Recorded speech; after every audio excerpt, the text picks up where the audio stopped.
Next topic is other differences operators. અત્યાર સુધી આપણે ફોરવર્ડ ડિફરન્સ, બેકવર્ડ ડિફરન્સ અને સેન્ટ્રલ ડિફરન્સના થિયરી જોઈએ અને એક્ઝામ્પલ જોઈએ. પણ આના સિવાયના પણ અધર ડિફરન્સીસ છે જે ન્યુમેરિકલ મેથડમાં ઘણા બધા યુઝ થાય છે. તો first operator is shift operator. Shift operator is denoted by capital E and it is defined as E of f of x. એટલે એ ફંક્શન ઉપર એપ્લાય થાય અને is equal to defined as E f of x is equal to f of x plus h, જ્યાં h તમને ખબર છે differences of interval, એટલે interval તમે જે આપેલા હોય એનો difference in argument x. E is the operation of increasing the argument x by h so that E is equal to f of x is equal to f of x plus h. Means E નો જેમ power વધે એમ h multiply થાય. સો E f of x is equal to f of x plus h and E square f of x find કરવું હોય એટલે second degree shift operator is equal two E ને આ રીતે લખી શકાય E into f of x. But f of x જો E f of x કઈ રીતે ડિફાઇન થયું? f of x ને x પ્લસ hમાં શિફ્ટ થાય છે, x ને x પ્લસ hમાં શિફ્ટ થાય છે, એટલે x અહીંયા હોય તો x પ્લસ h ને h જેટલો શિફ્ટ કરે છે.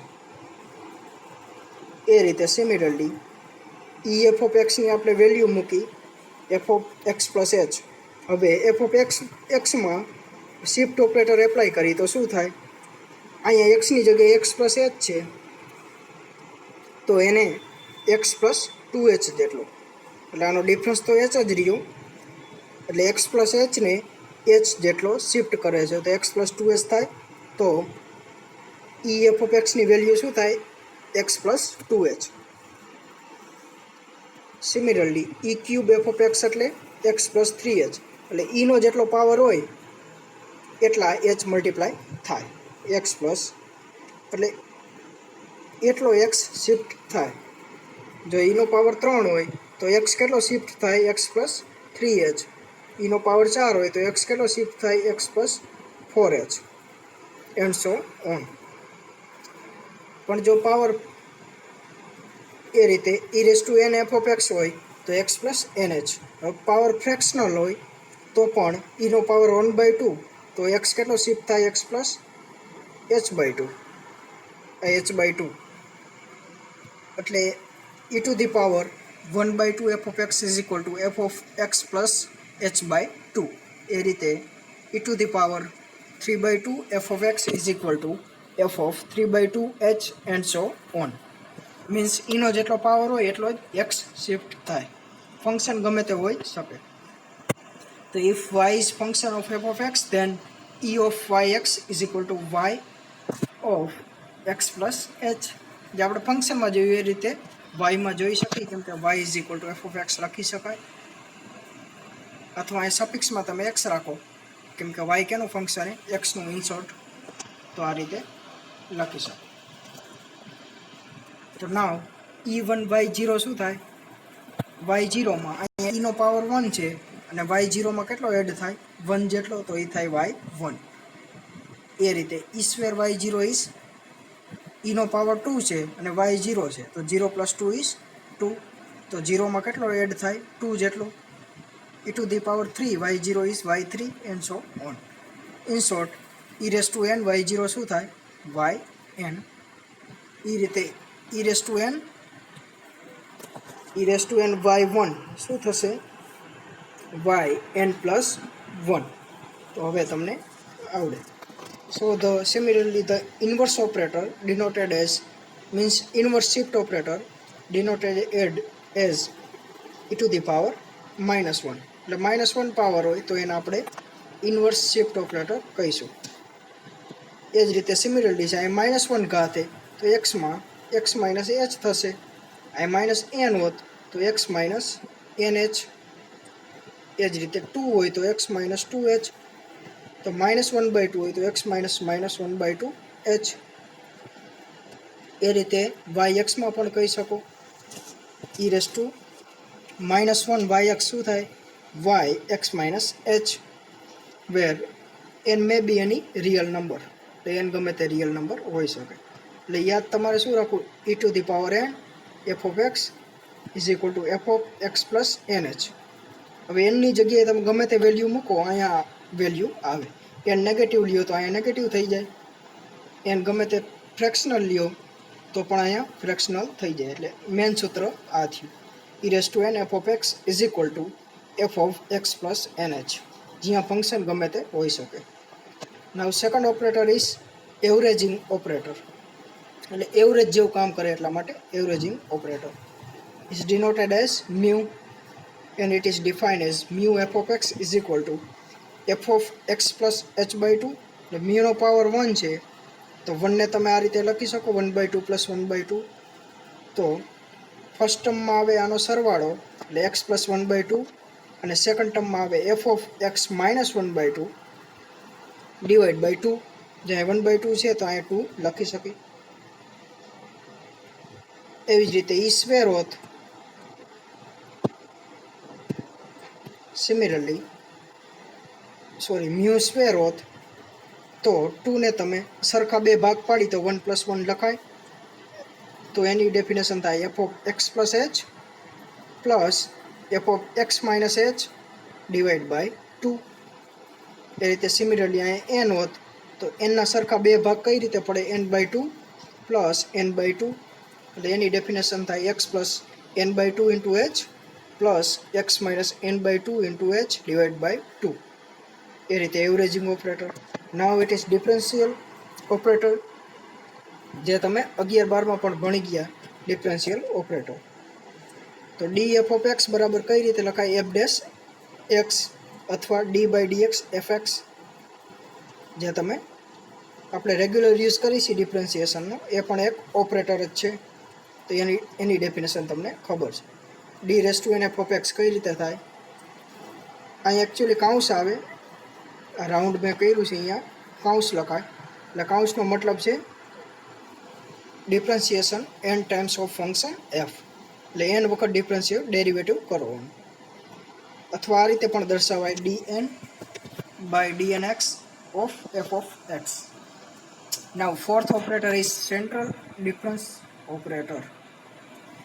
The central difference operator is denoted by delta. It is defined as delta f of x is equal to અહીંયા એવરેજિંગ ઓપરેટરમાં ડિવાઈડ બાય 2 આવે જ્યારે ડિફરન્સ ઓપરેટરમાં 2 ન આવે એટલો જ ફેર છે બાકી બધું સેમ છે અહીં ડિવાઈડ બાય 2 નથી કરવાનું બાકી બધું સેમ છે આ ડેલ્ટા સ્ક્વેર હોત તો બેના સરખા બે ભાગ પાડો 1 + 1 તો આવે ડેલ્ટા એફ ઓફ એક્સ બરાબર x plus h minus f of x minus H now fifth operator is unit operator unit operator means 1 it is defined as 1 into f of x is equal to f of x remember all the above operators are linear means આ condition satisfy થતી હોય f of alpha x plus beta y is equal to alpha f of x plus beta f of y તો function linear થાય f એટલે આ બધા operator આ condition satisfy કરે છે એટલા માટે બધા ઓપરેટર લિનિયર છે લિનિયર ન હોય એવા પણ ઓપરેટર મળે તો રિલેશન હવે આટલા બધા ઓપરેટર મળ્યા તો એનું કાંઈ રિલેશન હશે એ જ હોય તો relation between different operators means પહેલો ઓપરેટર આપણે ભણ્યા હતા forward difference operator and shift ઓપરેટરનું રિલેશન શું હોઈ શકે એ જ હોય તો first is forward operator and shift operator what is relation between forward and shift operator તો ડેલ્ટા એફ ઓફ એક્સ એની ડેફિનેશન મૂકી તો એની ડેફિનેશન આપણે ખબર છે f of x plus h minus f of x હવે એફ ઓફ એક્સ પ્લસ એચને હું ઈ એફ ઓફ એક્સ લખી શકું કેમ કે ઈ એફ ઓફ એક્સ બરાબર શું ડિફાઇન કર્યું હતું ઈ એફ ઓફ એક્સ બરાબર f of x plus h તો f of x plus h છે એની જગ્યાએ ઈ એફ ઓફ એક્સ લખી શકું. તો એની જગ્યાએ ઈ એફ ઓફ એક્સ લખી તો શું મળે? Minus f of x. હવે એફ ઓફ એક્સ કોમન નીકળે તો અંદર શું વધશે? E minus one into f of x. તો શું મળ્યું? Delta f of x is equal to E minus one into f of x. તો ડેલ્ટા ઇઝ ઇક્વલ ટુ શું થયું? ઈ માઇનસ વન. સો ઈને કરતાં બનાવો તો વન આ સાઈડ જાય તો delta plus one is equal to you. તો આ રિલેશન મળ્યું ડેલ્ટા એન્ડ શિફ્ટ ઓપરેટર વચ્ચે, જે તમારે યાદ રાખવાનું છે, અથવા કઈ રીતે મળ્યું એ ઇઝી જ છે. અહીંથી સ્ટાર્ટ કરો. Delta f of x is equal to f of x plus h minus f of x. હવે f of x plus h એટલે પ્લસ એચ એડ થયું તો ઈનો પાવર કેટલો આવે? 1. તો E into f of x લખી શકાય. માઇનસ એફ ઓફ એક્સ હતું જ. હવે એફ ઓફ એક્સ બહાર કાઢો તો ઈ માઇનસ વન વધે તો delta is equal to E minus one મળી ગયું, અથવા એને ઈ is equal to delta plus one લખી શકાય. હવે બેકવર્ડ ડિફરન્સ અને શિફ્ટ ઓપરેટર વચ્ચે શું રિલેશન હોય એ જોઈ. પહેલાં એક રિલેશન મળી ગયું. હવે બેકવર્ડ ડિફરન્સ અને શિફ્ટ ઓપરેટરનું રિલેશન શું હોઈ શકે એ જોઈ. તો delta f of x is equal to lambda f of x અને લામડા વચાય. Lambda f of x is equal to f of x is equal to f of x minus f of x minus h. આ definition મૂકી backward ડિફરન્સની. તો અહીંયા એક્સમાં કેટલું? Minus H add થયું એટલે માઇનસ વન ઇન્ટુ એચ લખી શકાય. તો અહીંયા કયો નંબર એ માઇનસ વન, તો એનો પાવર કયો આવશે? Minus one. કેમ કે એન માથે આપણે ડેફિનેશન જોઈતી એ રીતે n is equal to minus one છે તો એનો પાવર શું આવે? Minus one. તો f of x minus E raise to minus one f of x. એટલે આની જગ્યાએ જ આપણે આ લખ્યું છે એટલે માઇનસના માઇનસ એઝ ઇટ ઇઝ રહેશે. તો એફ ઓફ એક્સ કોમન કાઢી તો અંદર શું વધશે? 1 minus E inverse into f of x. હવે એફ ઓફ એક્સ બંને બાજુ કોમન છે તો તમે નિગ્લેક્ટ કરી શકો. તો લામડા ઇઝ ઇક્વલ ટુ શું મળશે? 1 માઇનસ ઈ ઇનવર્સ, ઓર ઈ ઇનવર્સને કરતાં બનાવો તો 1 માઇનસ લામડા. તો અત્યાર સુધી બે ડિફરન્સના ઓપરેટરના રિલેશન જોયા. Delta is equal to E minus one and lambda is equal to 1 minus E inverse. Now third one is relation between central differences operator and shift operator. Shift operator means E and central difference means delta. આ બંનેનું relation જોવાનું છે. તો કોઈ પણ એક ઓપરેટરથી start કરી અને બીજા ઓપરેટર સુધી લઈ આવી. શિફ્ટ ઓપરેટર લાવવું ઇઝી છે કેમ કે એક્સમાં જેટલી ટર્મ એડ થતી હોય એટલો ઈનો પાવર આવે. તો સ્ટાર્ટ ક્યાંથી કરશું? સેન્ટર ઓપરેટરથી. તો સેન્ટર ઓપરેટરની ડેફિનેશન શું થાય? Delta f of x is equal to f of x plus h by two minus f of x minus h by two. હવે એચનો કોએફિશિયન્સ આમાં શું છે? પ્લસ 1/2. તો એનો પાવર શું આવશે? Plus 1/2 into f of x. અહીંયા એચનો પાવર -1/2, એચનો કોએફિશિયન્સ -1/2, તો એનો પાવર શું આવશે? -1/2. ફરીથી આને લખી શકાય E raise to 1/2 f of x, કેમ કે એચનો કોએફિશિયન્સ 1/2. માઇનસના minus f of x minus h by 2 ને લખી શકાય E raise to minus h by 2, કેમ કે એચનો કોએફિશિયન્સ -1/2 છે. હવે એફ ઓફ એક્સના એફ ઓફ એક્સ. હવે એફ ઓફ એક્સ તમે કોમન કાઢી શકો આ ટર્મમાંથી. તો અંદર શું વધે? E raise to 1/2 minus E raise to -1/2. તો ડેલ્ટા ઇઝ ઇક્વલ ટુ શું મળે? ઈ raise to 1/2 minus E raise to -1/2. હવે ઈ રેસ ટુ 1/2 ટર્મમાંથી કોમન કાઢી ઈ રેસ ટુ 1/2 આ ટર્મમાંથી કોમન કાઢી એટલે આ ટર્મમાં ઈ રેસ ટુ 1/2 નથી, આ ટર્મમાં છે. આ ટર્મમાં નથી મતલબ એ ટર્મને ઈ રેસ ટુ 1/2 વડે ગુણી અને ઈ રેસ ટુ 1/2 વડે ભાંગી.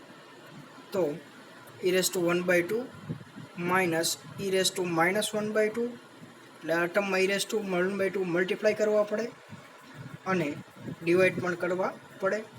હવે ઈ રેસ ટુ 1/2 કોમન કાઢી તો આગળ લખી શકાય ઈ રેસ ટુ 1/2. અહીંયા 1 વધે છે એટલે આ ટર્મમાં શું વધ્યું? E raise to -1/2 divide by e raise to 1/2. હવે ઈ રેસ ટુ 1/2 ને ઉપર લખું તો ઈ રેસ ટુ -1/2.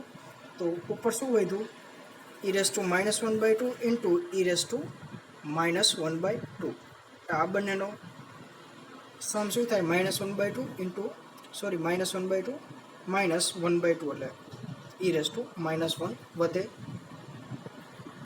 અથવા તમે આ ટર્મમાં મલ્ટીપ્લાય કરો તો આ ટર્મ મળી જશે, કેમ કે -1 + 1/2 = -1/2 જે અહીંયા આ ટર્મમાં છે. સો રિલેશન મળ્યું. 1 - e ઇન્વર્સને શું લખાય? લાંબડા, કેમ કે હમણાં જ પ્રૂવ કર્યું lambda is equal to 1 - e inverse. So અહીંયા એની વેલ્યુ પુટ કરી શકાય. સો એક રિલેશન મળ્યું, e delta is equal two e race to 1/2 લાંબડા. સો આ એક રિલેશન મળ્યું.